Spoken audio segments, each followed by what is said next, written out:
الأنبياء والمرسلين سيدنا محمد وعلى آله وصحبه أجمعين. Alhamdulillah, para jemaah dirahmati Allah Subhanahu wa taala.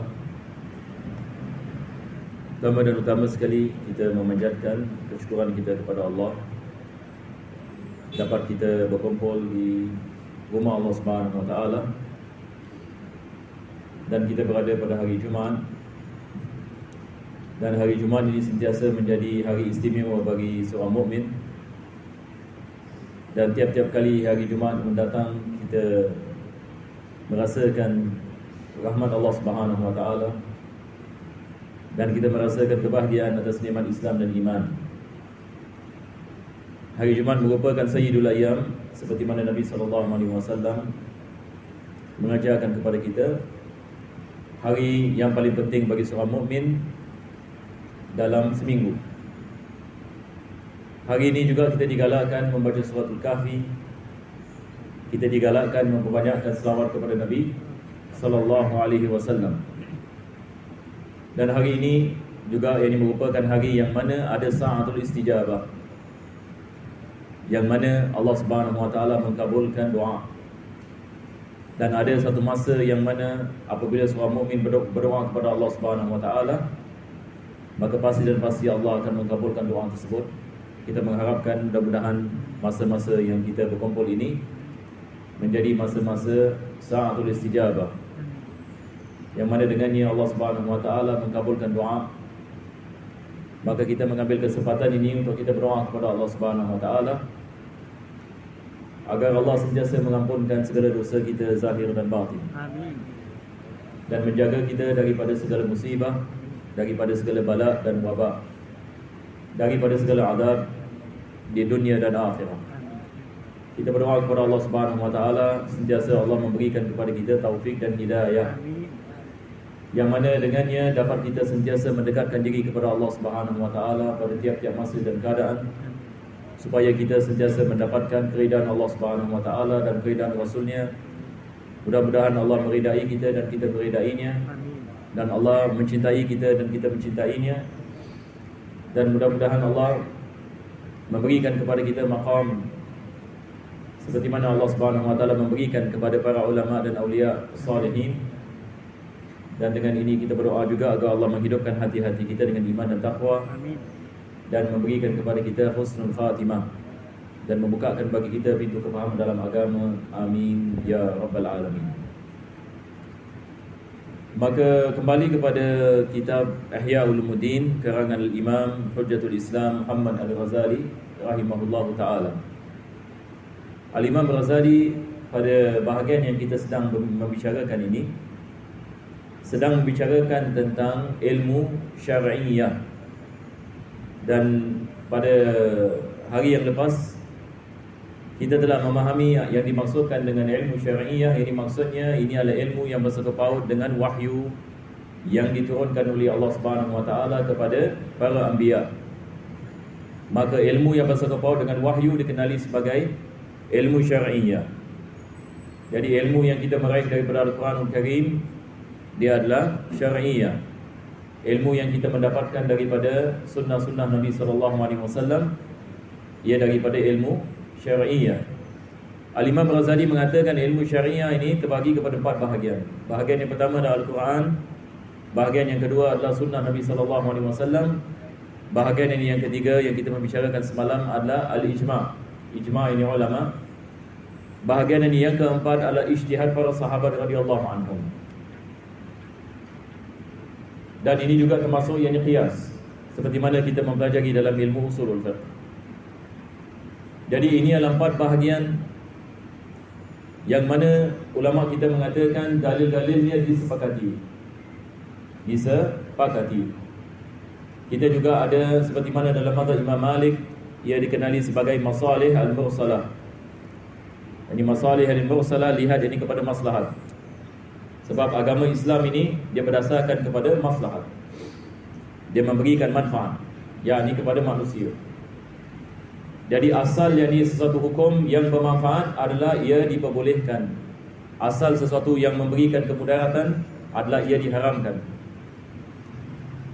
Jadi agama kita merupakan agama yang dipilih oleh Allah Subhanahu Wa Taala, dan dia adalah agama yang luas, yang mana kita dapat mengamalkannya pada tiap-tiap masa dan keadaan. Ini adalah daripada keindahan agama Islam. Walaupun Nabi kita SAW hidup ini lebih daripada 1400 tahun yang lalu, akan tetapi syariah ataupun hukum mahkam Allah Subhanahu Wa Taala diamalkan walaupun yang pada hari ini dan juga pada masa-masa dan yang akan datang hingga ke hari kiamat. Jadi kita kembali yang ini kepada kitab. Penulis ini mengatakan, wa kadzal atharu fa innahu aidan yadullu ala sunnah lianna sahabata radhiyallahu anhum qad syahadul wahya wat tanzil wa adraku bi qara'inal ahwali ma ghaba an ghairihim ayanuhu. Yang ini penulis ini mengatakan yang keempat adalah asarus sahabat, yakni ijtihad para sahabat. Kenapa yang ini ijtihad dari para sahabat dianggap sebagai salah satu daripada usul agama ini?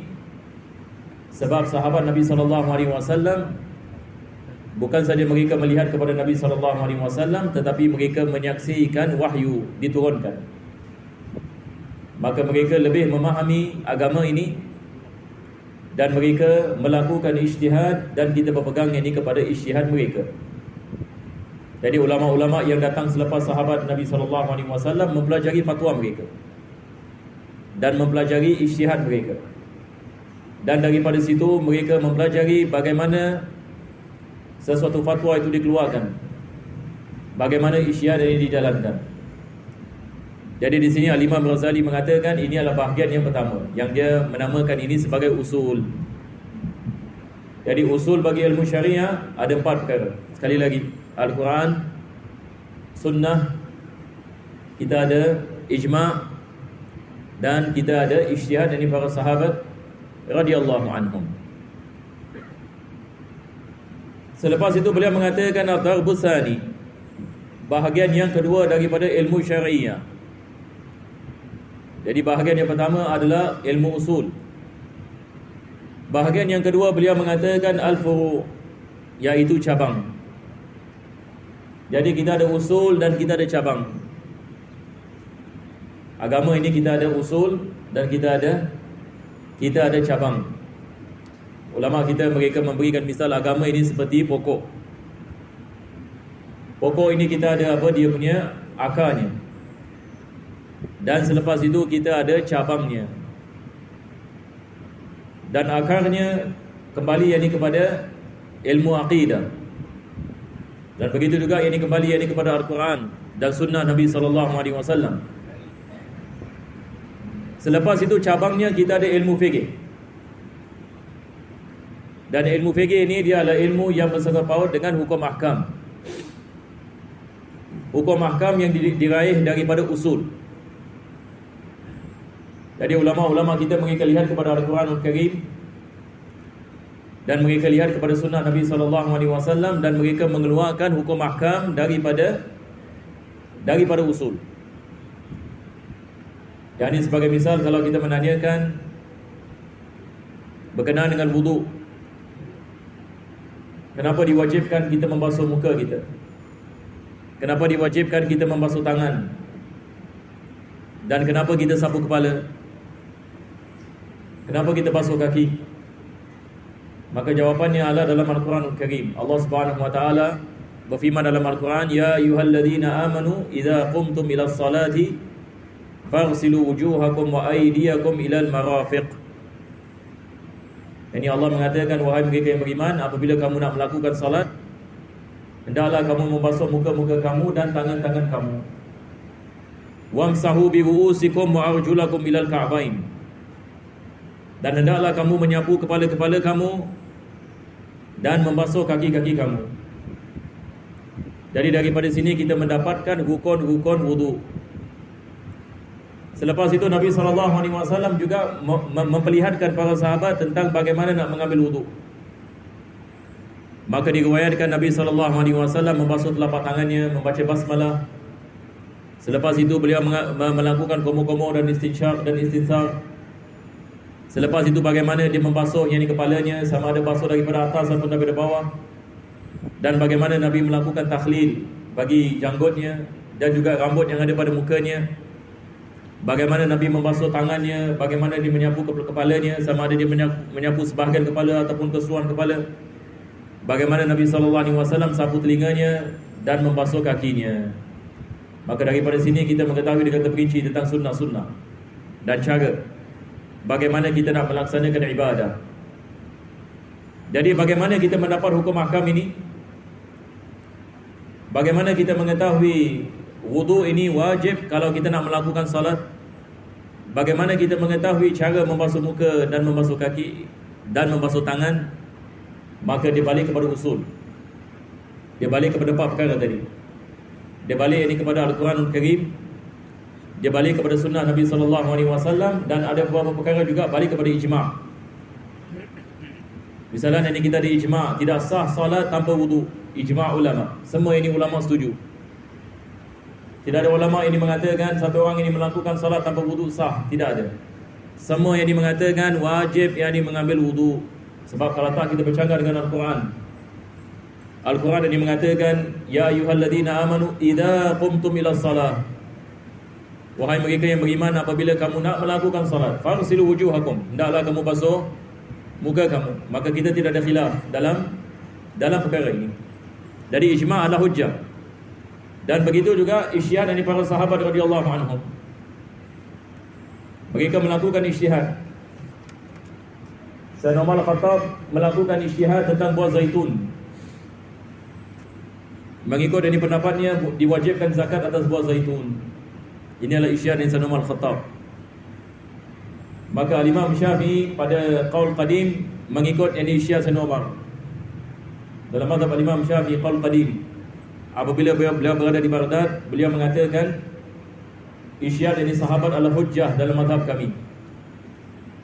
Yani maksudnya kalau sekiranya sahabat Nabi SAW melakukan ijtihad, kami mengikutinya walaupun kami tidak lihat kepada dalil. Sebab ini ijtihad bagi adalah hujjah. Ini adalah pendapat Imam Syafi'i dalam mazhab qadim. Akan tetapi bila dia pergi ke Mesir, dia mengatakan tidak, ini sedemikian. Dia lihat ini kepada dalil dan sebagainya. Tetapi ada sebagian mazhab yang lain tetap berpegang ini kepada ijtihad para sahabat radhiyallahu anhum. Itu sebab di sini Al-Imam Ghazali mengatakan ijtihad ini para sahabat ada syarat-syarat ini baginya. Baik, kembali kepada ilmu fikih. Ilmu fikih ini kita mengatakan dia adalah khulasah daripada Quran dan Sunnah. Dia ada khulasah.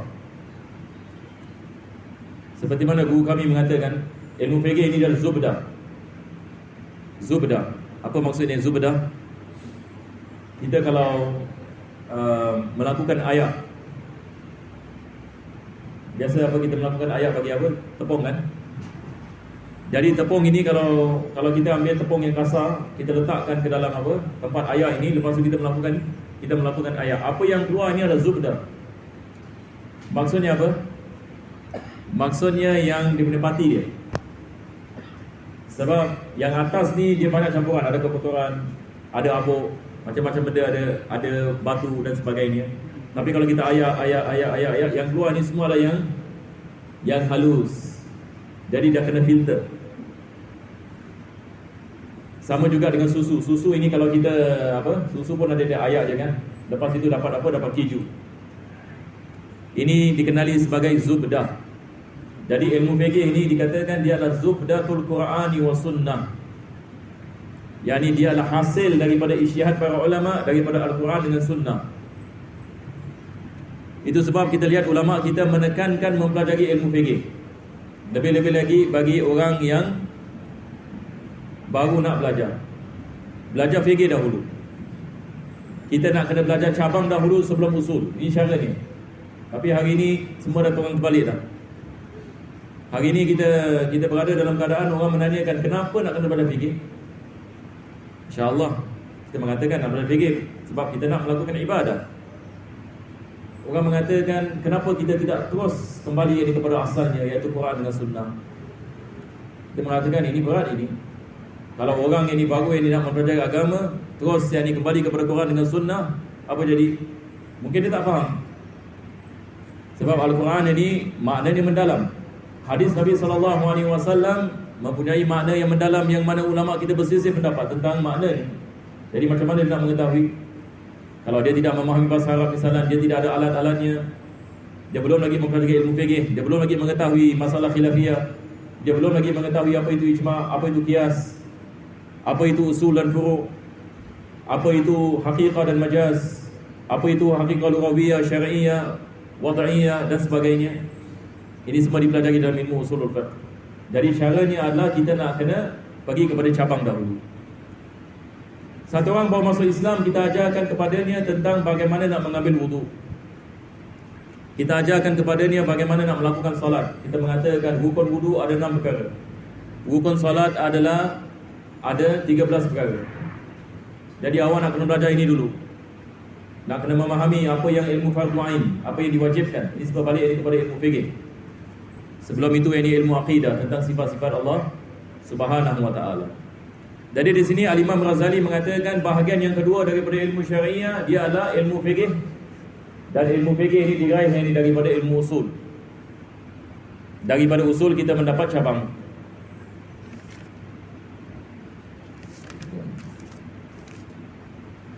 Maka beliau mengatakan wa huwa ma fuhima min hadhil usuli la bimujibi alfadhiha bal mi ma'anin tunabbihu laha al-uqulu fattas'a bi sababiha al-fahm hatta fuhima min al-lafdh al-malfuz bihi ghayruhu kama fuhima min qawli alayhi salam la yaqdi al-qadi wa huwa ghadban annahu la yaqdi idha kana khaifan aw ja'ian aw muta'alliman bi maradin.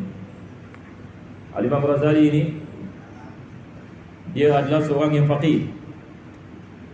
Faqih ini maksudnya ahli dalam ilmu fikih dan ijtihad. Maka beliau menerangkan ilmu fikih ini dia adalah ilmu yang diraih daripada ilmu usul. Dan dia mengatakan yang dimaksudkan dengan fikih adalah makna yang diraih, bukan saja lafaznya, tetapi dia adalah makna.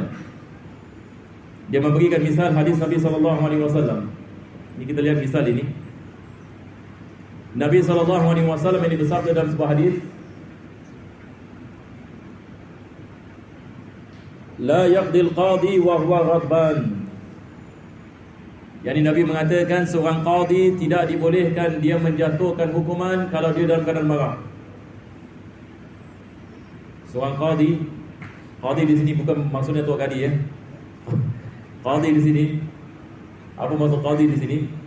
Qadi ini maksudnya kalau zaman kita panggil apa? Yang judge yang paling tinggi tu, apa dipanggil? Yang dekat court, yang jatuhkan hukuman. Yang jatuhkan hukuman ini qadi. Nabi SAW mengatakan tidak dibolehkan seorang qadi menjatuhkan hukuman dalam keadaan marah. Kenapa?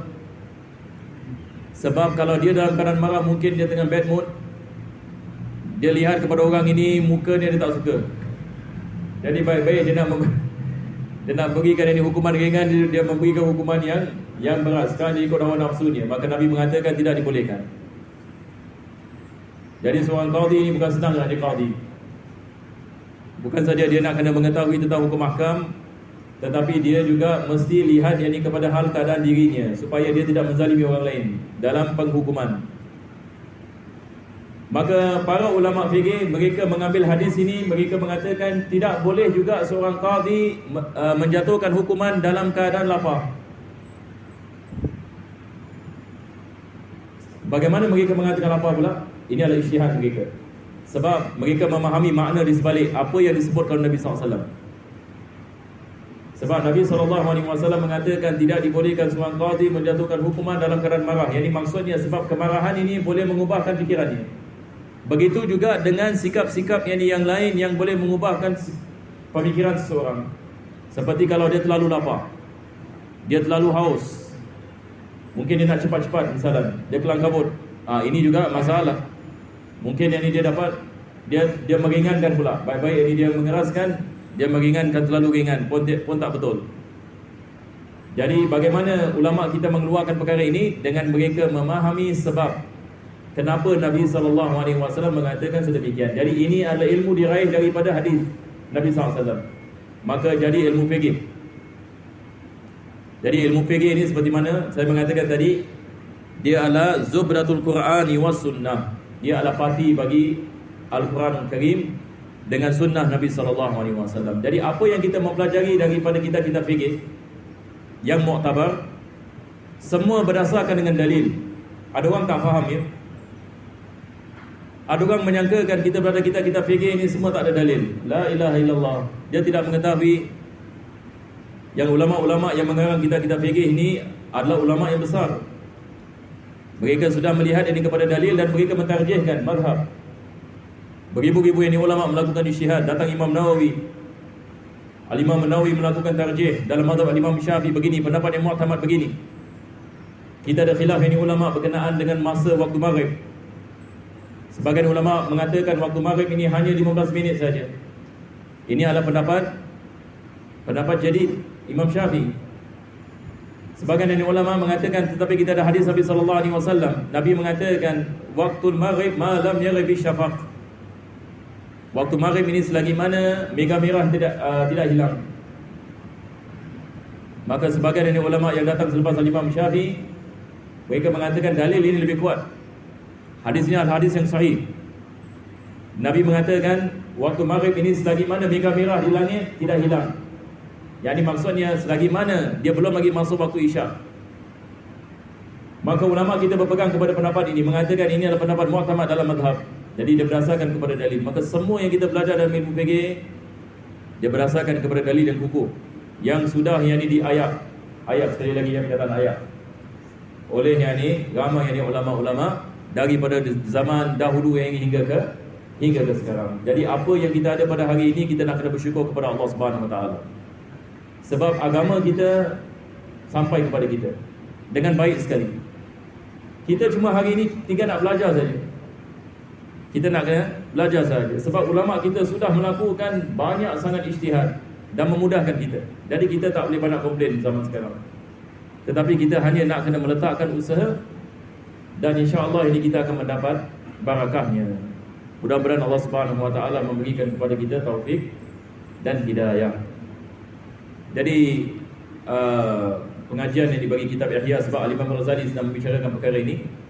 Mungkin perkara-perkara seperti ini agak susah sedikit, tetapi kadang-kadang bila kita baca kitab-kitab seperti ini, kita juga nak kena bersabar juga ya. Mudah-mudahan Allah Subhanahu Wa Taala memudahkan dapat kita memahaminya dengan baik. Ila hadratin Nabi sallallahu alaihi wasallam al-Fatihah. A'udzubillahi minasyaitonir rajim. Bismillahirrahmanirrahim. Alhamdulillahirabbil alamin. Ar-Rahmanir Rahim. Maliki yaumiddin. Iyyaka na'budu wa iyyaka nasta'in. Ihdinas siratal mustaqim. Siratal ladzina an'amta